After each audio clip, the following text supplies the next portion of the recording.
차마 말할 수 없었던 여름의 비밀. 당신이라면 이 이야기를 끝까지 들을 수 있을까요? 안녕하세요.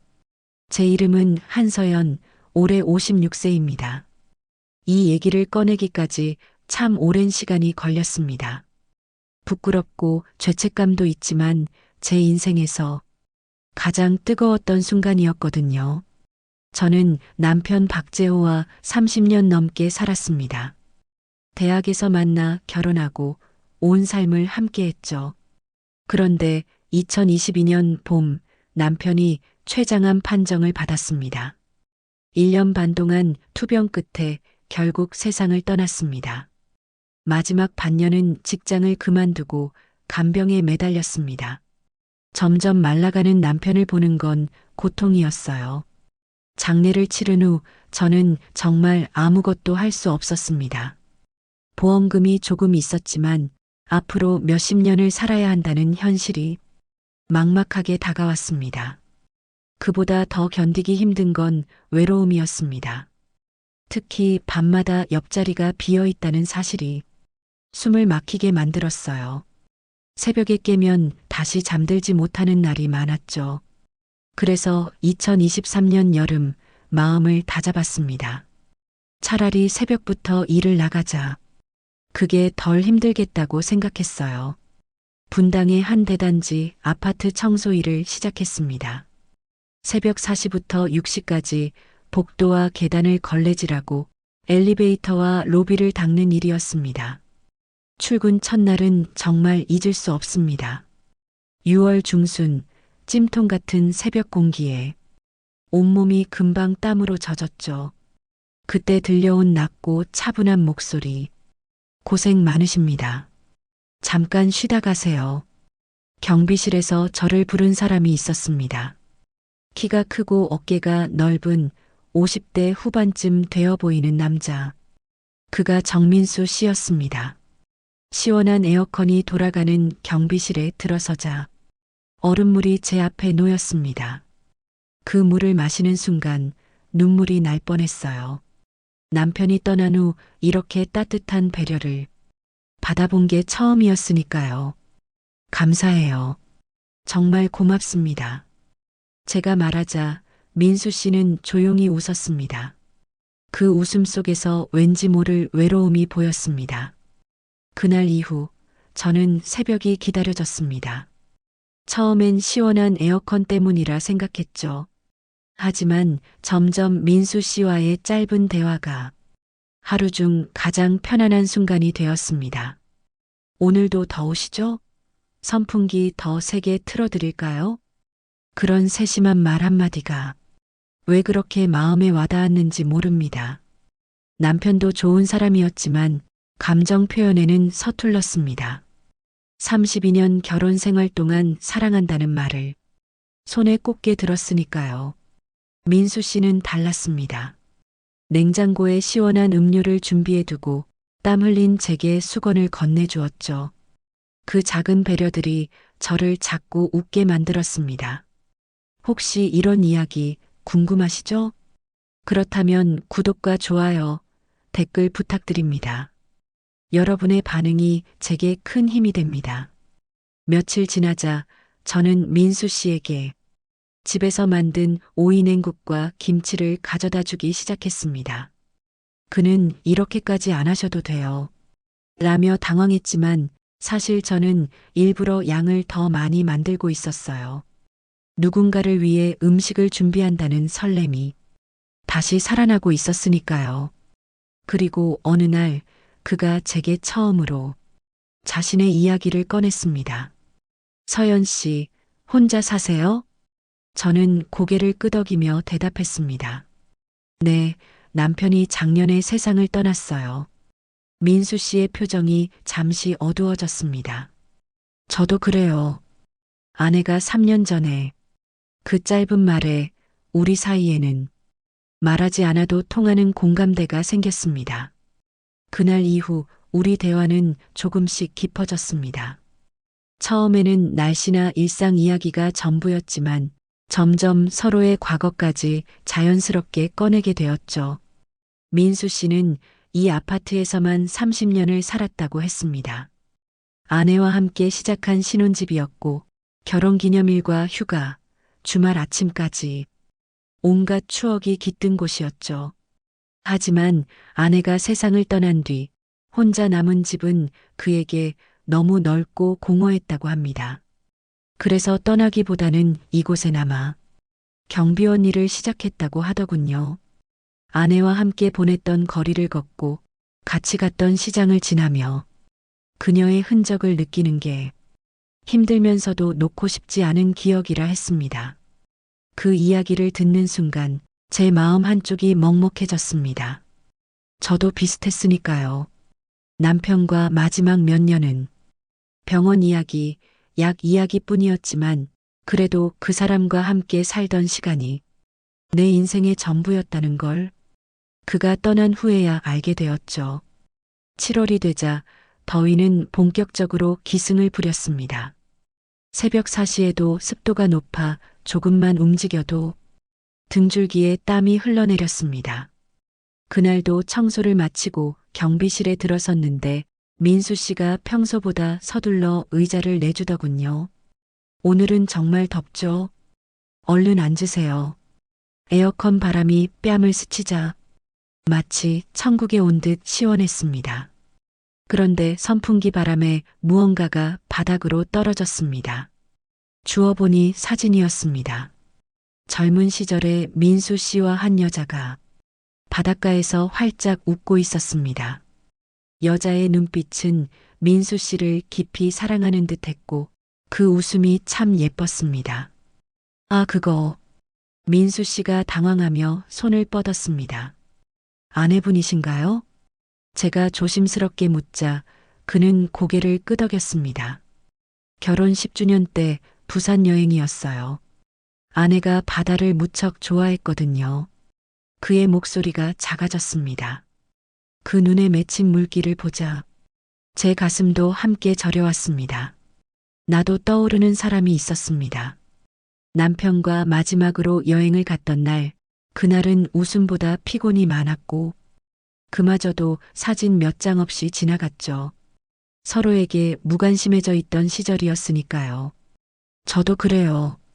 남편이 떠나기 전 몇 년은 진짜 대화를 나눈 적이 거의 없었어요. 제 말에 민수 씨는 고개를 끄덕이며 간병 생활이 힘드셨겠어요. 라고 했습니다. 그 한마디에 울음이 터질 뻔했습니다. 남편이 아플 때는 강해야 한다고 스스로를 다독였고 그가 떠난 후에는 슬퍼할 시간조차 없이 생활을 이어가기 바빴으니까요. 민수 씨는 물컵에 시원한 물을 채워주며 많이 외로우셨죠? 하고 물었습니다. 네, 특히 밤에 혼자 있으면 너무 무서워요. 그래서 이 일을 시작한 것도 있어요. 그는 자신의 이야기도 털어놓았습니다. 아내가 세상을 떠난 후 집에 혼자 있으면 그녀의 목소리가 들리는 것 같아 밤 근무를 신청했다고 했습니다. 그렇게 서로의 깊은 상처를 처음 공유했습니다. 사랑하는 사람을 잃어본 이들만이 아는 그 공허함과 두려움, 그리고 밤마다 스며드는 외로움. 말하지 않아도 다 알 수 있었죠. 서연 씨가 오기 전까지는 정말 하루하루가 지옥 같았어요. 그런데 요즘은 새벽이 기다려집니다. 그 말에 제 심장이 미묘하게 뛰었습니다. 그게 고마움인지 아니면 다른 감정인지는 알 수 없었지만 그의 눈빛과 목소리가 제 마음속 깊은 곳을 흔들고 있었습니다. 8월 중순 연일 폭염이 이어지던 날 새벽 청소를 마치고 경비실로 향했는데 갑자기 불이 꺼져 있었습니다. 정전이었죠. 에어컨이 멈춘 실내는 금세 후덥지근해졌습니다. 민수 씨가 손전등을 켜고 말했습니다. 금방 복구될 거예요. 잠시만요. 우리는 나란히 의자에 앉아 부채질을 하며 서로의 숨소리를 들었습니다. 그는 제 쪽으로 부채질을 해주었고 저는 고맙다며 손을 뻗어 그의 부채를 대신 잡았습니다. 그 순간 손끝이 스쳤습니다. 정말 아주 잠깐이었는데 마치 전기가 온몸을 훑고 지나가는 것 같았습니다. 그도 놀란 표정이었지만 손을 완전히 거두진 않았습니다. 어둠 속에서 느껴지는 체온, 남편이 떠난 후 처음 느껴보는 다른 남자의 온기였습니다. 가슴이 쿵쾅거리며 뛰었지만 이상하게도 두렵지 않았습니다. 정전이 끝나고 불이 들어오자 우리는 동시에 손을 놓았습니다. 에어컨이 다시 돌아가기 시작했지만 제 심장은 여전히 빠르게 뛰고 있었죠. 죄송해요. 민수 씨가 먼저 고개를 숙였습니다. 아니에요. 저도 말끝이 흐려졌습니다. 설명하기 어려운 감정이 목구멍을 막고 있었죠. 그날 이후 며칠 동안 저는 경비실에 가지 않았습니다. 민수 씨를 마주할 자신이 없었어요. 죽은 남편에게 미안한 마음, 그리고 56살에 이런 설렘을 느끼는 제 자신이 부끄럽기도 했습니다. 하지만 경비실 없는 새벽은 생각보다 훨씬 외로웠습니다. 그 시원한 공기보다 그의 목소리와 눈빛이 더 그리웠습니다. 그와 나누던 대화가 머릿속에서 계속 맴돌았습니다. 나흘째 되는 날 아침 청소를 마치고 복도로 나오니 민수 씨가 기다리고 있었습니다. 서연 씨, 무슨 일 있으신 건 아니죠? 걱정스러운 표정이 제 마음을 흔들었습니다. 아니에요. 그냥 머뭇거리는 저를 보며 그가 물었습니다. 혹시 제가 그날 실수했나요? 아니에요. 오히려 순간 제 목소리가 떨렸습니다. 민수 씨 생각이 자꾸 나요. 그런데 그러면 안 될 것 같아서 그는 제 손을 조심스럽게 잡았습니다. 저도 같은 마음이에요. 서연 씨가 안 오시니까 새벽이 다시 지옥 같았어요. 그날 우리는 처음으로 서로의 마음을 인정했습니다. 죽은 배우자에게 미안한 감정, 이 나이에 새로운 관계를 시작하는 두려움, 하지만 동시에 서로 없이는 버틸 수 없다는 사실까지. 특히 밤이 힘들어요. 제가 솔직하게 털어놓자 그는 잠시 침묵하다 고개를 끄덕였습니다. 저도 그래요.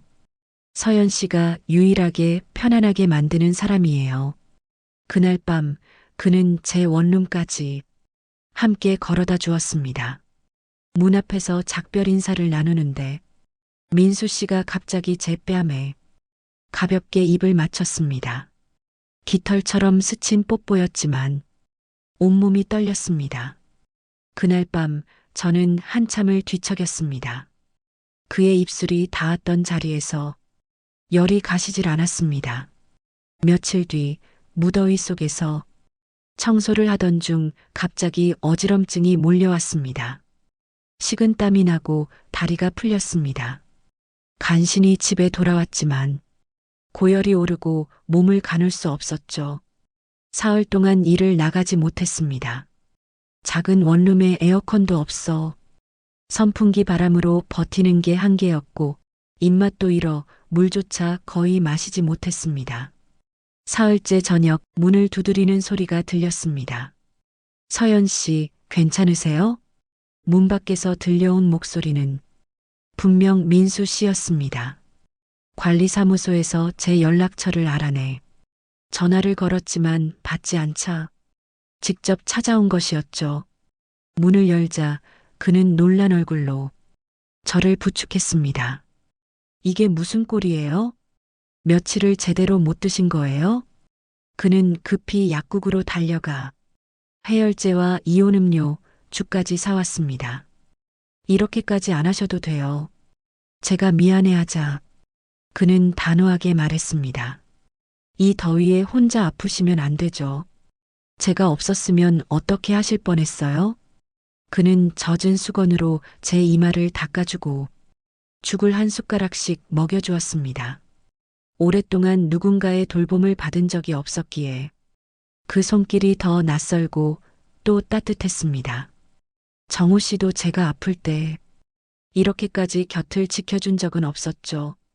그저 병원 가봐 한마디가 전부였습니다. 민수 씨, 고마워요. 제 눈가가 젖자 그는 당황하며 말했습니다. 울지 마세요. 제가 옆에 있잖아요. 그 한마디에 눈물이 더 쏟아졌습니다. 그날 밤 그는 집에 가지 않았습니다. 밤에 혼자 두면 안 될 것 같아요.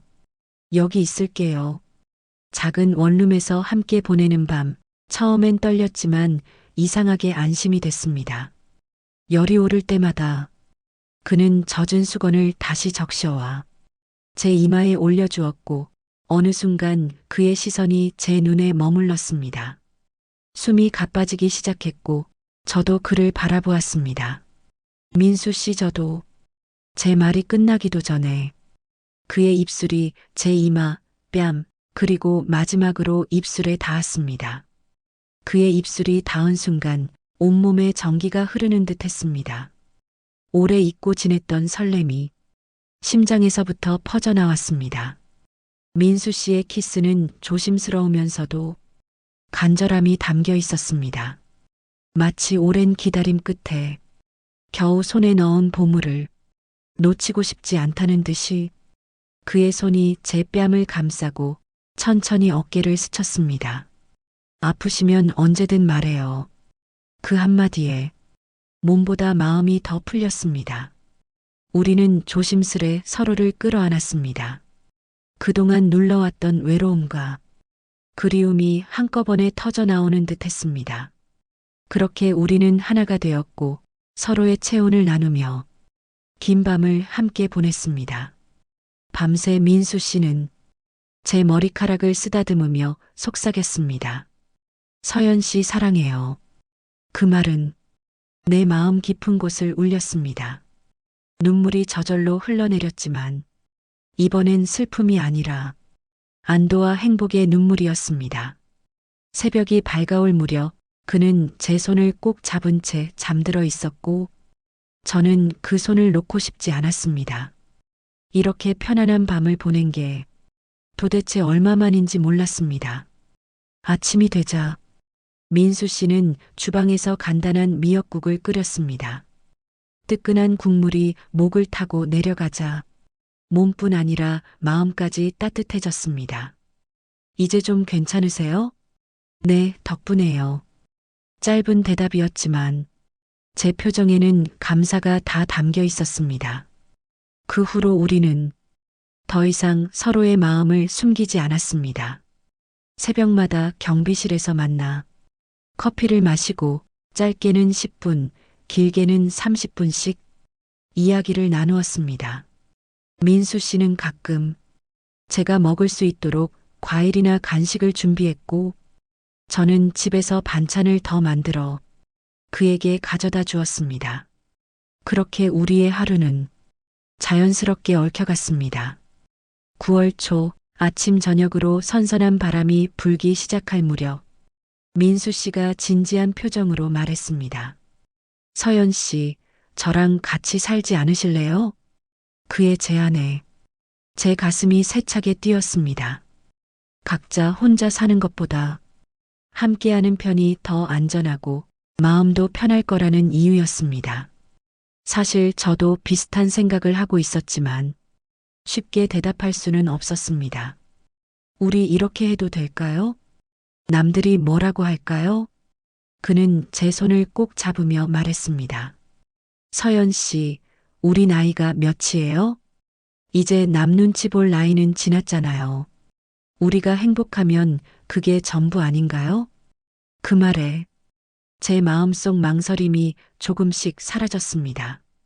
남편에 대한 미안함이 완전히 사라진 건 아니었지만 민수 씨 없는 시간을 다시 보내고 싶지는 않았습니다. 근데 돈 문제도 있고 그건 걱정 마세요. 제가 살던 집이 있습니다. 아내와 살던 곳인데 이제는 새로운 추억을 만들고 싶어요. 서연 씨와 함께요. 그 진심이 제 마음에 깊게 와 닿았습니다. 아내의 흔적이 남은 집에 저를 드린다는 건 그에게도 큰 결심일 테니까요. 좋아요. 함께 살아요. 그 순간 그는 제 어깨를 꼭 안았습니다. 56에 시작하는 새로운 동거, 생각지도 못했던 선택이었지만 이상하게 두렵지 않았습니다. 이사 당일 민수 씨의 집 문을 열었을 때 가슴이 이상하게 두근거렸습니다. 3년 전 세상을 떠난 아내의 흔적이 아직 곳곳에 남아 있었지만 민수 씨는 미리 많은 걸 정리해 두었습니다. 불편하시면 언제든 말씀하세요. 그의 눈빛에서 진심이 느껴졌습니다. 괜찮아요. 오히려 고마워요. 이렇게 좋은 집에서 함께 살 수 있어서. 집은 넓고 따뜻했습니다. 거실 창문 너머로 작은 정원이 보였고 햇살이 부드럽게 스며들었습니다. 제가 살던 원룸과는 비교할 수 없는 안락함이었죠. 첫날 밤 같은 방에서 잘지 따로 잘지 서로 눈치를 보며 머뭇거렸습니다. 결국 제가 먼저 말했습니다. 이제 혼자 자는 건 무서워요. 함께 있어요. 그날 이후 우리는 진짜 부부처럼 하루를 시작하고 같이 마무리하는 생활을 했습니다. 민수 씨는 여전히 야간 근무를 하고 저는 새벽 청소를 이어갔습니다. 이제는 같은 집에서 나서니 아침 인사와 저녁 인사가 자연스러웠습니다. 퇴근 후엔 함께 장을 보고 주방에서 나란히 요리를 했습니다. 민수 씨는 생선 굽는 솜씨가 좋았고 저는 찌개와 반찬을 준비했습니다. 식탁에 마주 앉아 밥을 먹으며 하루의 이야기를 나누는 시간이 무척 소중했습니다. 가끔은 남편 생각이 날 때도 있었습니다. 그럴 때면 속으로 말했습니다. 미안해, 하지만 이제 나도 행복해지고 싶어. 그러고 나면 죄책감이 조금씩 사라졌습니다. 민수 씨도 자신의 아내 이야기를 가끔 꺼냈습니다. 하지만 그럴 때마다 우리는 서로의 손을 잡고 조용히 미소 지었습니다. 과거의 사랑이 있었기에 지금의 우리도 있다는 걸 알았으니까요. 우리 집에는 웃음이 늘어났습니다. 아침에 눈을 뜨면 커피 향이 났고 퇴근 후 집에 돌아오면 불 켜진 거실과 기다리는 사람이 있었습니다. 그 소소한 행복이 얼마나 큰 힘이 되는지 몰랐습니다. 주말이면 가까운 공원에 산책을 나갔습니다. 손을 꼭 잡고 걷다 보면 마치 젊은 연인이 된 듯한 기분이 들었습니다. 사람들의 시선이 가끔 느껴졌지만 우린 개의치 않았습니다. 저녁에는 정원 의자에 앉아 차를 마시며 서로의 얼굴을 바라봤습니다. 민수 씨는 종종 말했습니다. 서연 씨와 함께 있으니 다시 살아가는 것 같아요. 그 말을 들을 때마다 제 가슴도 따뜻해졌습니다. 혹시 이 영상을 보시는 분들 중 저처럼 혼자가 된 뒤 외로움에 힘들어하는 분들이 계신가요? 나이 때문에, 주변 시선 때문에 마음을 닫고 계시진 않나요? 저는 말씀드리고 싶습니다. 사랑에는 나이가 없습니다. 행복은 기다린다고 찾아오는 게 아니라 마음을 열고 다가갈 때 오는 거라는 걸요. 물론 쉽지 않은 선택이었습니다. 죽은 배우자에 대한 미안함, 현실적인 문제, 주변의 시선까지 수많은 고민이 있었지만 결국 제가 선택한 건 제 행복이었습니다. 지금 이 순간 민수 씨와 함께하는 하루하루가 지난 몇 년 중 가장 빛나고 있습니다. 다시 웃을 수 있다는 것, 다시 설렐 수 있다는 것이 얼마나 큰 선물인지 모릅니다. 혹시 여러분도 마음 한구석에 새로운 사랑을 향한 갈망이 있다면 한 걸음만 용기 내보세요. 그 한 걸음이 인생을 바꿀 수 있습니다. 이 이야기가 누군가의 마음에 작은 불씨가 되길 바랍니다. 혹시 오늘 제 얘기에 마음이 움직이셨다면 좋아요와 구독, 그리고 댓글로 여러분의 생각을 들려주세요. 그 한마디 한마디가 저에게는 큰 힘이 됩니다. 지금까지 들어주셔서 감사합니다. 우리 모두의 인생에 늦게라도 다시 피어나는 따뜻한 사랑이 함께하길 바랍니다.